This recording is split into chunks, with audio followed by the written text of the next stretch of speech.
You're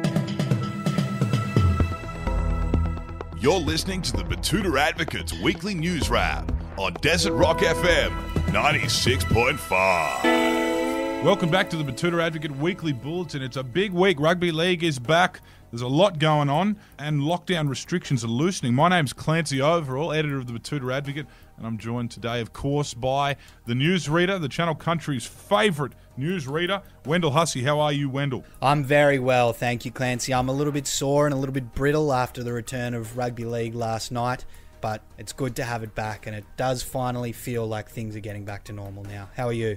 I'm well, thanks, mate. It's all going well. We've got a big weekend ahead of us. Finally, haven't said that in a while. What's in the news this week, mate? First up, and local tradies are reportedly heartbroken after a 2014 stereosonic pinger rat has reinvented herself as an earthy Instamum. Yes, this is the biggest story of the week. One prominent influencer, Kylie, has traded in the techno music and pingers for henna tattoos and weekends in the great outdoors with her two beautiful kids, Echo and Sage. A lovely transition, and Jai was the spokesman we talked to from the construction industry, and he explained that as one of her 94,000 followers who wasn't a bot from some random corner of the world, he said he's devastated that the softcore pornography's made way for more wholesome spiritual content. And look, it's worth saying I understand their frustrations, but I think tradies have had it pretty good through the whole pandemic thing, and Jai's probably charging someone $150 an hour to track this young mother's transition from Avicii to essential oils. So it's probably not the end of the world for him and his mates. There's always, websites for people like that. Yeah, he'll be able to get it somewhere else. So you're right, I don't think it is the end of the world. And on to some news from our little desert shire now. A landlord has been forced to fix the mould issues. Now his investment property has to compete for tenants. Yes, the red-faced 72-year-old property owner named Graham Pooley is crying poor after having to actually spend money on his property in this strengthening renters market.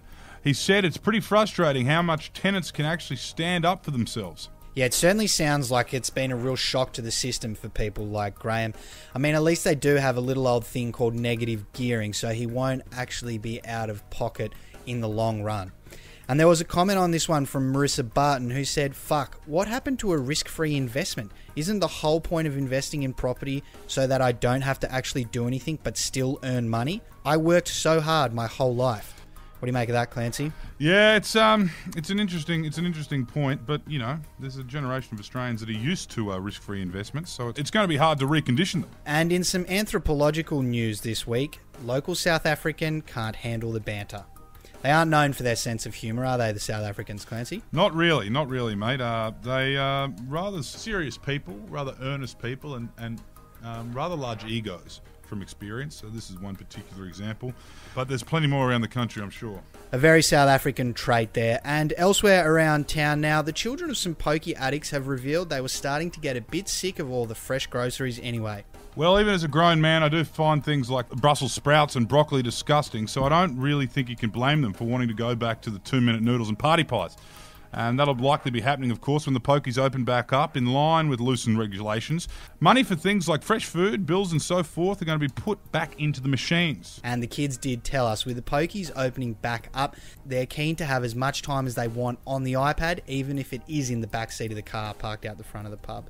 Sometimes you do wonder if the pokies aren't really worth a few dollars they're supposedly putting back into the community and into the pockets of underpaid hospitality staff. Finishing up with some sports news today, and it's a bit of a follow-up from last week. It's been confirmed that an NRL star has in fact learned to read after developing autism from his flu vaccination. Yes, last week we left you with rumours that an NRL player had learnt to read. Titans player Wade Slade has been able to learn how to read after having his flu shot, which is a pretty incredible story, and one you would hope stops the uneducated Botox and lip-filled wags of the NRL demonising and demeaning people with autism just for some cheap likes on their struggling influencer accounts. Yeah, and Michael Fuzz dropped a comment on that one saying, "This player's not getting ahead of himself. The next few chapters will be a big test for him, so he's making sure to take it one page at a time." Wise words, and I will just say how good it is to have the Rugby League back at this time. Full credit goes to St. Peter V'landys and the NRL for taking us up on a Neil Armstrong-esque journey. Next stop, Mars. But that is all for us this week. Thanks for tuning in wherever it is you are in the world.